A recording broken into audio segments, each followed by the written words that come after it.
Monsieur de la Perrière. Bonjour Monsieur Takeda.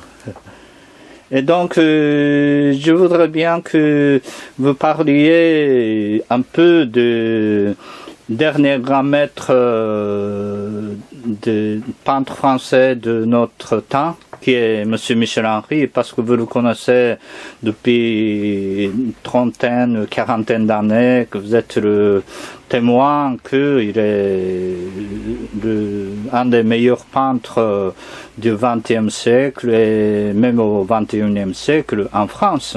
Exactement. C'est-à-dire que Michel Henry, on peut dire que ça a été vraiment le témoin du XXe siècle. C'est-à-dire qu'il a commencé sa carrière à la sortie des Beaux-Arts, de l'École nationale des Beaux-Arts de Paris, à la fin de la guerre, vers 1945. Et à partir de ce moment-là, pour lui, tout s'est enchaîné assez rapidement et il a pu faire un début de carrière assez prometteur et de faire en sorte qu'il trouve des galeries, qu'il récupère de nombreux prix et de nombreuses récompenses, et qu'ainsi il puisse devenir connu en France d'abord et puis ensuite dans le monde. C'est-à-dire qu'à la sortie aux Beaux-Arts, il a pu avoir le prix de la Casa Velasquez, donc ce qui lui a permis d'aller à Madrid étudier l'art et s'entraîner dans les musées, etc.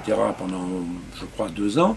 Ensuite, il a eu aussi le prix de la Maison Descartes à Amsterdam, donc il est parti en Hollande pendant 1 an, où il a travaillé aussi dans les musées pour s'inspirer un petit peu des grands maîtres de l'époque. Et ensuite, quand il est rentré à Paris, on peut dire que sa carrière était déjà démarrée et qu'il a pu trouver des galeries assez importantes. La première galerie dans laquelle il a été pris, c'est la galerie Romanet, qui était une galerie à l'époque très importante, qui avait des grands maîtres, mais qui recherchait aussi les peintres prometteurs, ceux qui pouvaient devenir plus tard les grands de demain. Et ensuite, après la galerie Romanet, il a été dans des galeries avenue Matignon, il a été à la galerie Sassy, il a été à la galerie Léa XII, et surtout, il a été à un moment à la galerie Wally Finlay. Wally Finlay qui avait une très belle galerie avenue Matignon, mais qui aussi avait, je crois, une dizaine de galeries dans le monde, principalement aux États-Unis, mais aussi en Angleterre, donc celle de France dont j'ai parlé avenue Matignon, et en Angleterre, et aussi à Palm Beach, à New York, à Chicago et dans d'autres villes des États-Unis.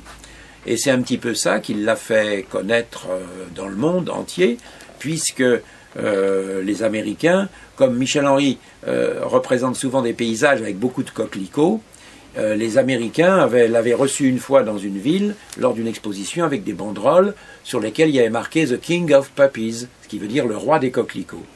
Et il avait réussi donc à s'imposer là-bas, ce qui était assez difficile à l'époque, mais disons à être reconnu par l'Amérique, par beaucoup de pays. Et puis ensuite, il a débordé sur le Japon, puisqu'il a eu la chance de rencontrer la galerie Adekat, qui l'a pris en contrat depuis, je crois, 1994. Et à partir de ce moment-là, il a fait des études au Japon et aussi des expositions importantes au Japon, qui lui a permis aussi d'être très connu dans ce pays et d'être ainsi renommé en tant que représentant de l'art français actuel.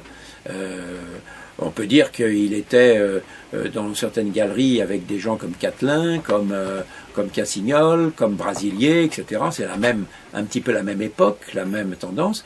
Et il faut dire aussi qu'à l'époque nationale des Beaux-Arts, à l'École nationale des Beaux-Arts, il a été dans un atelier, il a été 1 an avec Bernard Buffet, qui était plus âgé que lui, mais qui était, comment dirais-je, qui quittait les Beaux-Arts, qui a fait la dernière année des Beaux-Arts au moment où Michel allait faire sa première année.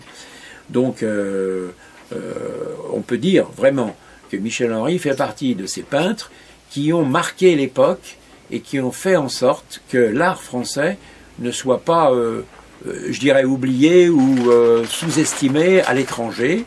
Et actuellement, je crois que ça marche toujours très bien pour lui et que, à l'âge qu'il a, on peut dire que sa carrière a été largement remplie et qu'il y a encore un avenir pour sa peinture parce qu'il y a toujours une recherche des collectionneurs pour la peinture de Michel Henry et il n'y a qu'à voir les prix que ces tableaux vaillent et que c'est toujours très recherché et très mis en valeur. Voilà.